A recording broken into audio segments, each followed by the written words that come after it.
Hi everybody, here we are at Mount Albion Falls. This is actually about less than 5 minutes drive away from where I actually live on Hamilton Mountain East. And just so you can see, there's cars and people there, so you get a rough idea of how big these falls are. There used to be a grist mill years ago at this place, and I'm just going to try and zoom in on a couple of the people so you see that from the top to the bottom, these falls are probably close to about 150 or more feet high. So let's just try a bit of zoom. And there's those people there. So that just gives you a bit of scope for just how big it really is. And as you can see also, the spring runoff is quite rapid at this time of the year. And this is just one of the over 100 waterfalls that are in the Hamilton area. So I just wanted to give you a quick peek of what this is like.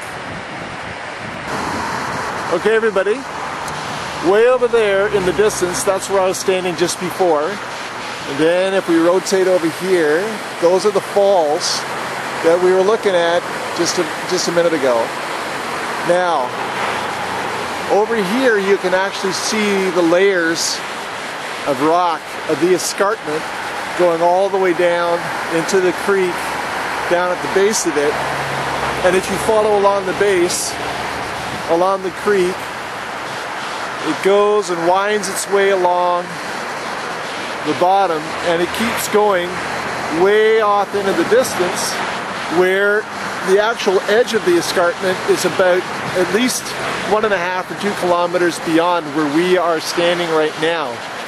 And so that would have taken who knows how many hundreds or thousands of years for the water to basically start off in the distance, cutting away the rock and working its way back to the point where I'm standing right now. But one thing that this doesn't give you a perspective on is this area where I'm standing is actually a big round circular hole where the water would have actually come down and cut through the rock as the glaciers were retreating.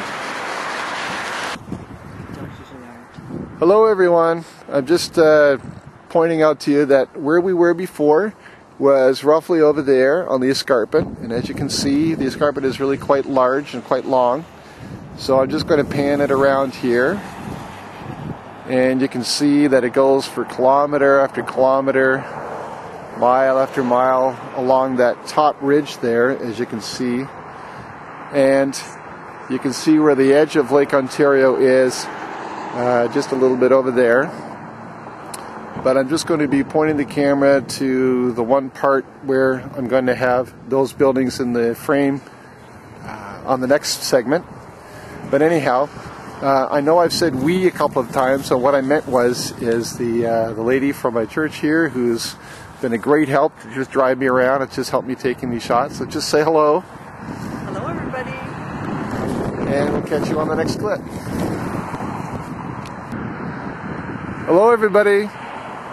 Here I am about half a kilometer from where I took the last shot, and the frame of reference, the building itself is not really there. It's still way off to the far right. So what I'm going to use as a frame of reference is going to be that little drop of water on the very top of the lake just right over there, okay?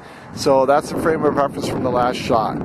Anyway, as we move along here, we're panning. You can just see this is a very huge area in the Hamilton Bay, and actually I'm just going to bring it back a bit.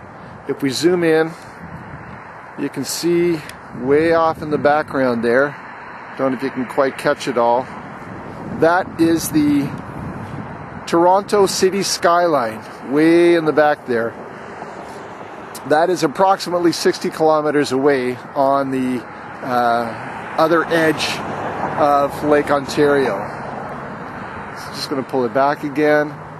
So those plants that are in the front, those are steel making plants. They're the ones that are in the film Canadian Bacon that they show right at the very end. As you can see, the actual complex of these buildings is huge. It just stretches all the way along here, and they go all the way along there. And it goes all the way there. Where they would have shot that picture of the coal plants or these steel making plants would have been roughly that spot, which is the Burlington Skyway, and also where that building is, just right about there. That's where they would have took that photograph, where they would have shot that frame. So then if we go back over this way, a little bit farther, in the very far distance over there, that is Rattlesnake Point. That's a very popular conservation area. And so that is roughly the parts about Hamilton, as much as I can capture on film. It's quite huge around here. So anyway, that's as good as we get, and we'll talk to you later, everybody in the trade card gang. Bye.